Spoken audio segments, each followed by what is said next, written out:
I'm Shelly Chan, and I'm the creative director of Cloisters Interactive. And we're currently developing a Memoir Blue, which is published by Annapurna Interactive. Shelly, how long have you been working on a Memoir Blue? Like, how long has it taken to kind of put this whole story together? We have been working on a Memoir Blue on 2018.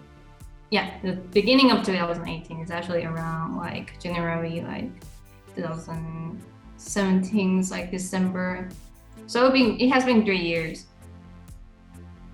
A lot of this story is based on vivid memories that you have of your childhood. Like, how do you feel you were able to remember these memories in such detail, given how hard it can be for some people to even remember anything that far back? Yeah, it's because my mom has kept all my childhood memory into photo albums. So I flick through them time to time. It's I remember the event very vividly. Myself, I think I have very good memories, but as I get to right now, this age, I start to forget stuff like work-related stuff. But it was because the trip that me and my mom took, it was very enjoyable and I had a lot of fun.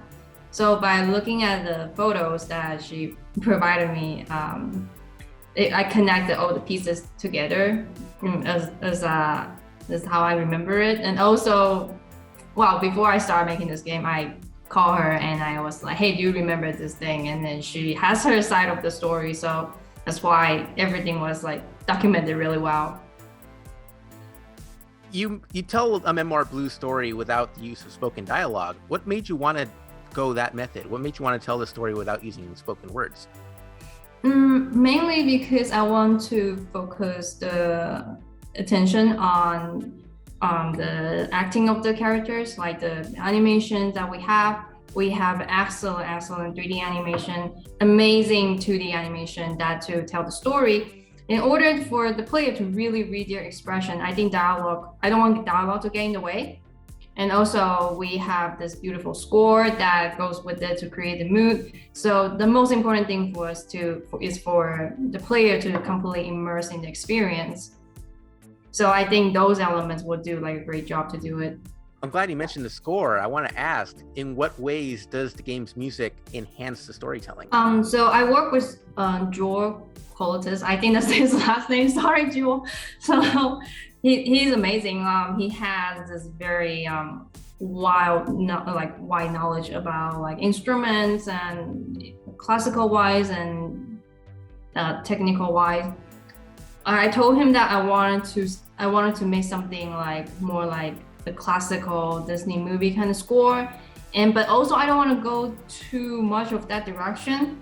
So he's really famous for making Cincy style of music. So with that talent that he has, that combined with my old school fashion music taste, that we create the score for Memoir Blue, which I highly recommend everybody take a listen to, because every single part was designed for the certain the mood of the certain part of the game. So every cue sounds different, but they're all fit into the game very well.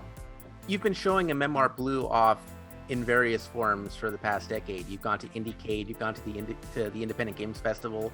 In what ways has it changed since Annapurna Interactive took it on as a publisher? Well, it definitely, the game get a larger scale. In the beginning, when we were planning Memoir Blue, I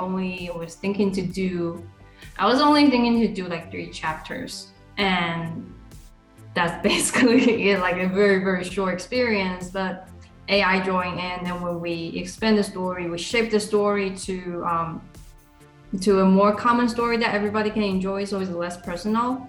They definitely give a lot of really useful game design feedback and narrative feedback. So it wouldn't be so niche that people couldn't people found it it's hard to understand, or the story is too complex. I think they help us to shape this very well.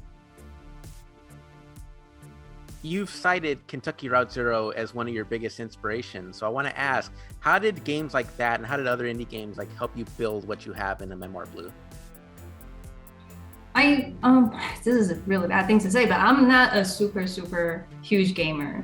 I only play games that this is bad to say, but the games that really picks my interest up is like games like Kentucky Route Zero, Journey, Monument Valley. Those like very artsy, very beautiful type of games, like easy mechanics.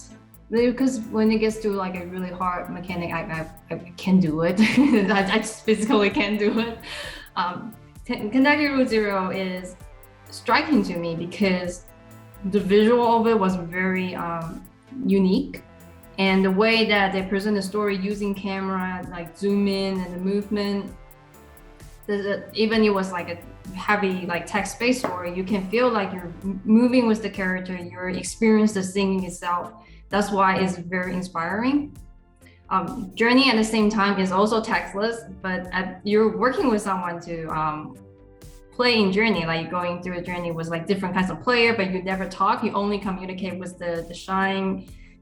You jump around with this player with stuff, you help each other without having too much dialogue, which I really appreciate. I thought that was like, that's the first time I learned that you can communicate like that. So that was a huge inspiration as well.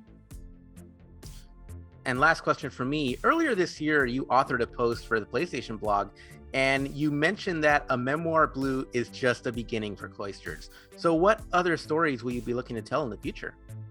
Oh, I have a lot of story going on in my head, but I think I wanted to make if I can make another game, well, if I continue making another game, I wanted to make a game about religion, about a world that was different kinds of religion, and was a traveler that traveled to and experienced all kinds of like beliefs and all kinds of different kind of people and culture. That's the strongest idea right now in my head.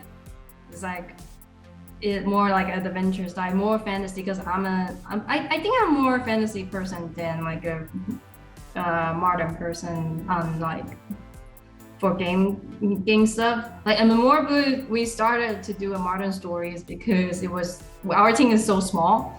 So to create like we had to think about the aspect of how we create the game. So making a modern game makes more sense for like a small team. But I definitely wanted to make a more like fantasy-driven type of game later. I look forward to seeing that. Shelly, thank you so much. And when can we expect to see a Memoir Blue? Memoir Blue will be released around like early 2022, next year. And we look forward to seeing it. Keep it here on Shacknews for the latest interviews, and we'll see you next time.